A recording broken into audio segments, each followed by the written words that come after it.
I got on Twitter simply because I was trying to understand what other journalists were doing. As the media reporter and media critic, it was important to me to understand it. But at a certain point, I got sucked in. I realized that Twitter and to some degree Facebook were areas where I could learn about the news before the newswires told me about them. They replaced the newswires for me.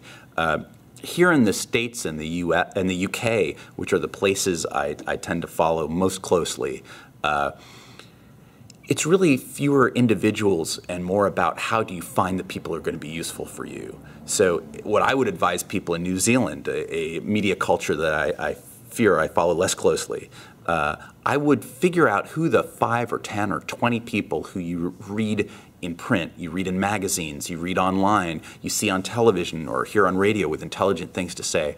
I would find them on, say, Twitter, if that's the platform you're playing with, and I'd follow those people. But what's more, I'd see who they're following. I'd go through their lists of the people they're following, and I'd choose maybe a dozen or 2 dozen or 5 at least from each of the people I thought were worth following. If you follow 10 or 15 or 20 people and you follow 5 or 10 or 15 people that they follow, suddenly you're following over 100 people, and through that suddenly you've got this vibrant, buzzing hive of activity.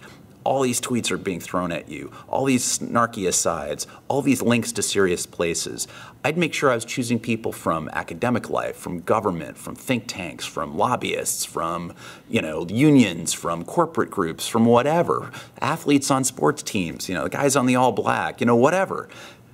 People in different sectors of society, people from different ages and different demographic backgrounds, different interests in life, to sort of fill out a rounded conversation. You're filling an auditorium, and each of those people every day are going to be bringing you things to your attention that might be useful. The great other thing is, those that prove not to be that interesting, dump them. Don't follow them. It's okay. They have to earn your interest every couple of days for them to stay on your feed. And if they're wasting your time, don't feel any guilt. Go follow someone else. And through this exploration, I think you end up immersing yourself in a really interesting cocktail party that often yields good tips. Just as a reporter, you might go out to cocktail parties to see if you can work sources.